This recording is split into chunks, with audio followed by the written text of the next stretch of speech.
Friends, welcome back on my YouTube channel. आज मैं आपको बताऊंगी प्लांट रेस्पिरेशन के बारे में। प्लांट रेस्पिरेशन होता क्या है, इसके बारे में सारी चीजें मैं डिटेल में आपको समझाने वाली हूँ। सो कुछ बच्चे यहाँ पर कंफ्यूज होते हैं कि respiration and breathing both are same. So हम यहाँ पर आपको डिस्कस करके ये बताएंगे कि रेस्पिरेशन एंड ब्रीदिंग दोनों एक दूसरे से कितने डिफरेंट होते हैं, और इसका जो आपका जितना भी कंफ्यूजन है ये सारी चीजें इस वीडियो में दूर कर दूंगी मैं। सबसे पहले हम समझते हैं कि ब्रीदिंग क्या है और दूसरी बात रेस्पिरेशन क्या है, इसके बारे में सबसे पहले समझेंगे। जैसा कि एनसीईआरटी के थ्रू हमने देखा था, ह्यूमन फिजियोलॉजी में जब हम पढ़ते हैं तो उसमें आप लोग ह्यूमन फिजियोलॉजी में पढ़े थे ब्रीदिंग, और बाद में आपको रेस्पिरेशन मिला था। तो सबसे पहले ये समझेंगे कि ब्रीदिंग क्या होता है। ठीक है, जैसा कि हम ऑक्सीजन क्या करते हैं, इनटेक करते हैं, और नॉस्ट्रिल के थ्रू, जैसे कि हमारे जो नोज होते हैं, नोज में जो होल्स पाए जाते हैं जिसको हम नॉस्ट्रिल कहते हैं, नॉस्ट्रिल के थ्रू हम क्या करते हैं, इन्वायरमेंट से, एटमॉस्फेयर से ऑक्सीजन को इनटेक करते हैं, और ये ऑक्सीजन हमारे लंग्स में जाकर फिल हो जाता है। और जैसे ही ऑक्सीजन फिल होता है फिर आगे की ट्रांसपोर्टेशन दिखाई जाती है, और उसके बाद हमारे लंग्स में जो भी CO2 प्रेजेंट रहता है वो क्या हो जाएगा, रिलीज हो जाता है एनवायरमेंट में। तो इसे हम क्या कहेंगे, रिलीज ऑफ कार्बन डाइऑक्साइड। तो मतलब क्या है कि जैसे आपको स्ट्रक्चर से थोड़ा सा मैं बता दे रही हूँ कि ब्रीदिंग क्या है।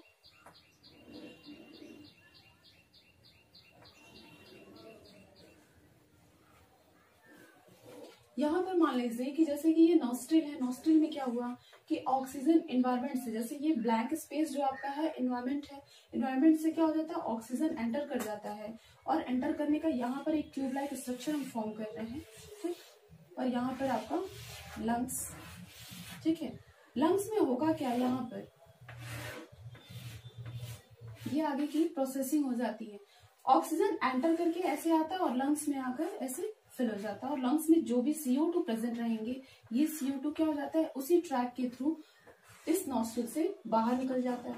तो इस प्रोसेस को हम कहते हैं ब्रीदिंग। मतलब क्या है कि ब्रीदिंग मीन्स क्या हो गया, oxygen and release of CO2, ये आपका हो जाता है ब्रीदिंग। ब्रीदिंग प्रोसेस में हम करेंगे क्या, ऑक्सीजन को हम लेंगे और CO2 को रिलीज करेंगे, दिस इज द ब्रीदिंग। उसके बाद नेक्स्ट स्टेप में आपका आता है रेस्पिरेशन के। अगर वे में हम देखें तो ये जो आपका ऑक्सीजन जो अंदर आता है, यानी कि लंग्स में हमारे फील होता है, तो इसके कांटेक्ट में ब्लड वेसल्स पाए जाते हैं। ऐसे आपके ब्लड वेसल्स पाए जाते हैं, और ये ब्लड वेसल से ऑक्सीजन और CO2 का ट्रांसपोर्टेशन, या हम कह सकते हैं गैसेस एक्सचेंज होता है। जैसे कि मान लीजिए ब्लड वेसल्स में CO2 भी पाए जाते हैं बहुत अमाउंट्स में, तो ये CO2 यहाँ पर चले जाएंगे और ऑक्सीजन क्या हो जाता है, यहाँ एंटर कर जाता है ब्लड वेसल्स में। तो यहाँ जो गैसेस एक्सचेंज हो रहा है लंग्स और ब्लड वेसल्स के बीच में, इसको हम बोलते हैं एक्सटर्नल रेस्पिरेशन। इसे बोलेंगे एक्सटर्नल रेस्पिरेशन। फिर आगे चल के यही ब्लड वेसल्स अगर है, मान लीजिए कि आगे अगर मूव कर रहा है, ये ब्लड वेसल्स बहुत सारे होंगे, मूव करता है, और इसमें क्या है, ऑक्सीजन फिल है, और ये ऑक्सीजन क्या होता है, एक नए सेल्स में, यानी कि जो एनिमल्स है, एनिमल्स के डिफरेंट टाइप के सेल्स होते हैं, तो इसमें क्या होगा, ये ऑक्सीजन क्या हो जाता है, इस सेल्स में आ जाता है, और सेल्स में जो भी CO2 प्रेजेंट रहते हैं, ये CO2 गैसेस एक्सचेंज के थ्रू इस ब्लड वेसल्स में आ जाते हैं। तो इन सबको कहते हैं, यानी कि सेल्स और ब्लड वेसल्स के बीच में जो गैसेस एक्सचेंज होता है, इसे हम कहेंगे इंटरनल रेस्पिरेशन।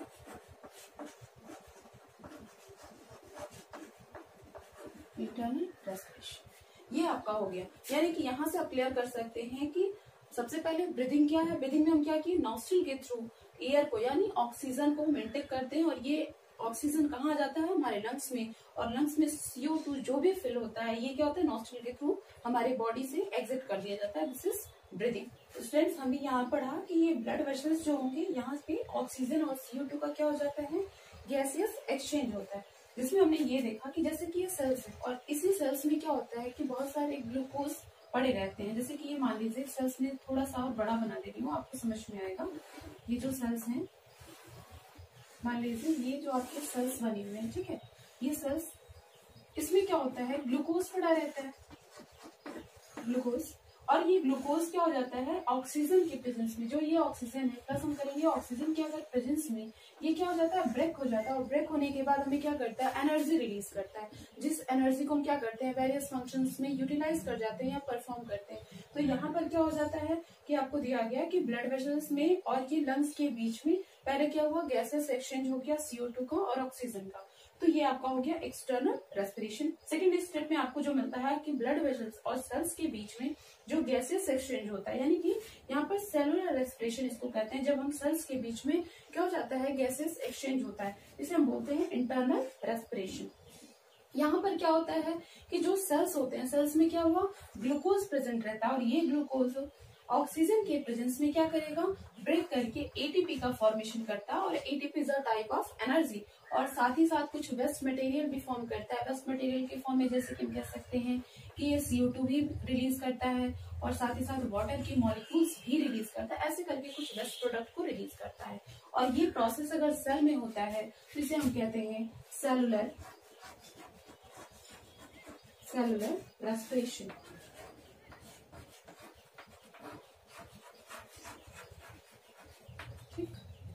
ये आपका प्रोसेस हो गया सेलुलर रेस्पिरेशन। सो अब हमको थोड़ा सा स्टेप वाइज पढ़ना है कि ये ग्लूकोज का ब्रेकडाउन ऑक्सीजन के प्रेजेंस में कैसे ये ब्रेक करता है और एटीपी को कैसे रिलीज करता है और कैसे वेस्ट मटेरियल का फॉर्म करता है। लेकिन कभी कभी ये रेस्पिरेशन ऑक्सीजन के एब्सेंस में भी हो जाता है, जिसको हम एनारोबिक कहते हैं। एनारोबिक हम आगे प्रोसेसिंग में पढ़ेंगे, तो इतना आपको क्लियर हो गया होगा।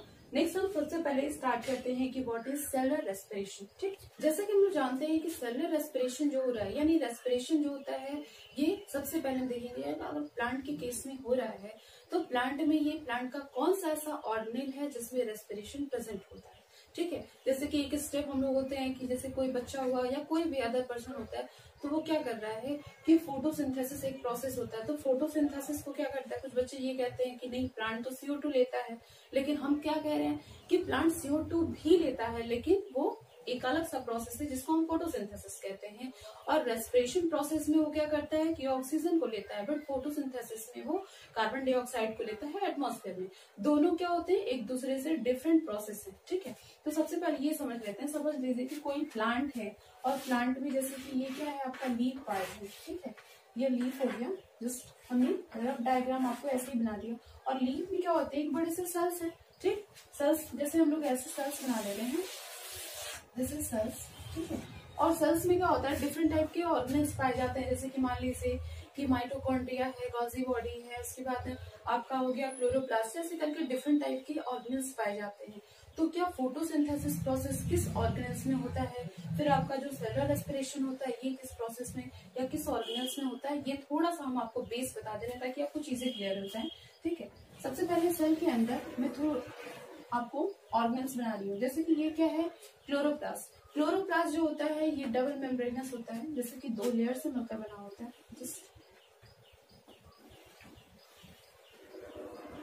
ये आपका है क्लोरोप्लास्ट। और क्लोरोप्लास्ट में 2 अलग सेपरेट टाइप के अलग स्ट्रक्चर्स पाए जाते हैं। जैसे एक स्ट्रक्चर आपको मिलेगा, दिस इज ऐसे क्वाइंस लाइक स्ट्रक्चर जो स्टैक फॉर्म करते हैं, यानी कि ऐसे क्वाइंस के ऊपर आप क्वाइंस जब रखते हो तो ये स्टैक फॉर्म करते हैं और इसी को हम कहते हैं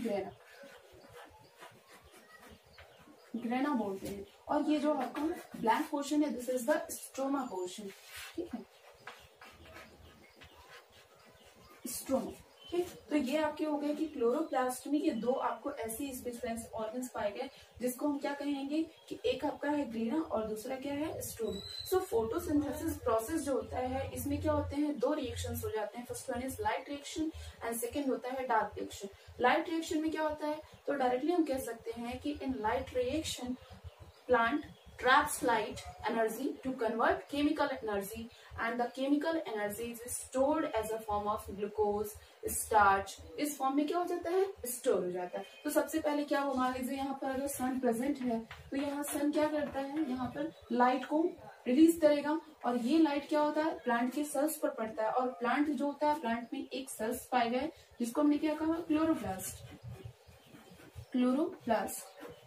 और ये क्लोरोप्लास्ट में क्या हो जाता है, ग्रेना पाए जाते हैं, स्ट्रोमा। तो ये ग्रेनम के जो सेल्स हैं ये क्या करते हैं, लाइट को ट्रैप करते हैं और ट्रैप करने के बाद हमें एक नया प्रोडक्ट फॉर्म करते हैं और ये नया प्रोडक्ट बनता है, दिस इज एटीपी और प्लस NADPH2।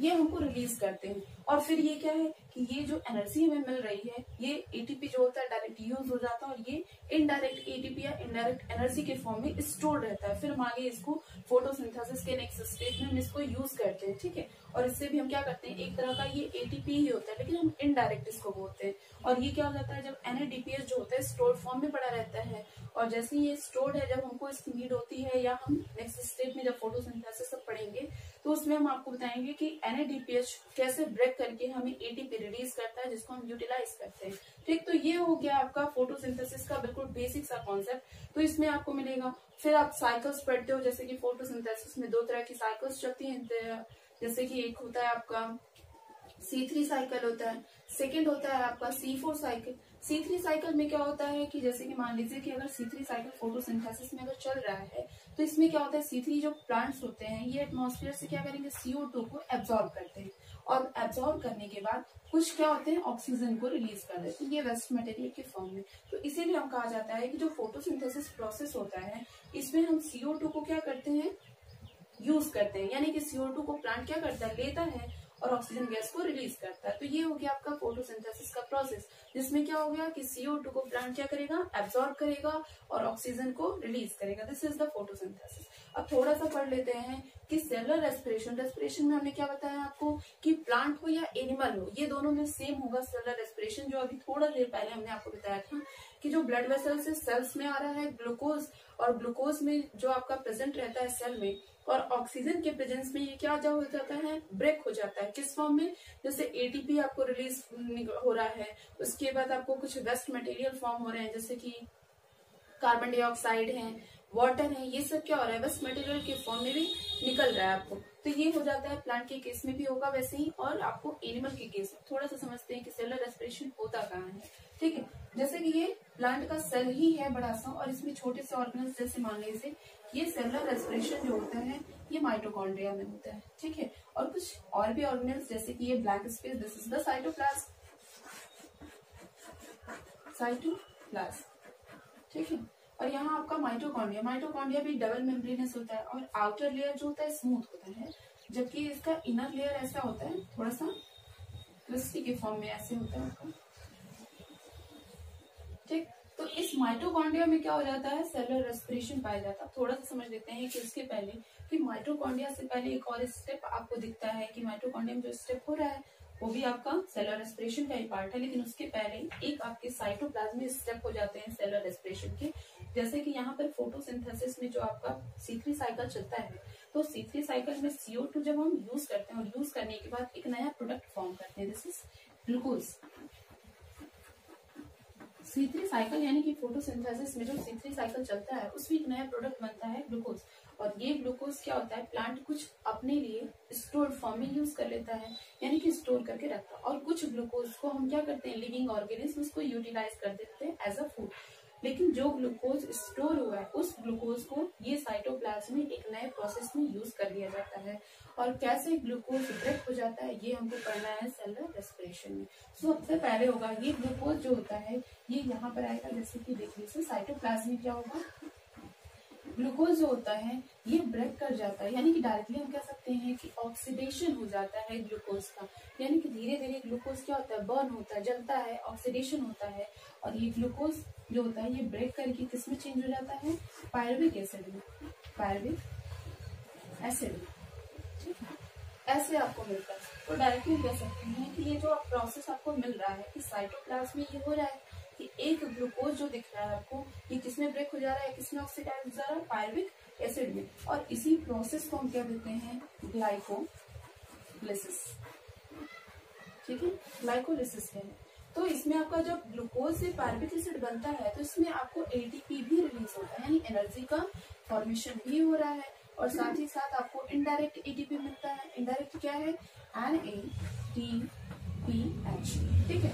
तो इस तरह करके क्या हो रहा है कि ग्लूकोज से जब पायरुविक एसिड ऑक्सीडाइज होता है तो हमें एनर्जी भी रिलीज होती है, एटीपी और एनएडीपीएच। फिर हम पायरुविक एसिड का ब्रेक डाउन करते हैं, ये क्या हो जाता है सिंपलर फॉर्म में। डायरेक्टली हम कहेंगे कि रेस्पिरेशन में क्या हो गया कि एक मैक्रो मॉलिक्यूल क्या हो जाता है, ब्रेक कर जाता है या ऑक्सीडाइज हो जाता है बिल्कुल सिंपलेस्ट फॉर्म में, यानी ग्लूकोज से क्या हो जा रहा है पायरुविक एसिड, फिर पायरुविक एसिड से आपको फिर और भी सिंपल फॉर्म में ये ब्रेक होगा या ऑक्सीडाइज होगा, ऐसे करके ये चीजें आपको ब्रेक होती दिखाई देंगी। फिर आपका दिया गया है कि ये पायरुविक एसिड जो होता है ब्रेक करेगा तो एक नया प्रोडक्ट बनाएगा। जैसे कि आपको मान लीजिए कि ये रेस्पिरेशन जो पढ़ना है आपको 3 स्टेप्स में जनरली होता है, जो एरोबिक रेस्पिरेशन होता है जनरली 3 स्टेप्स में आपको पढ़ना होता है। तो फर्स्ट आपको जो पढ़ना है दिस इज द, मान लीजिए कि ग्लाइकोलिसिस, सेकेंड जो आपका होता है this is the formation of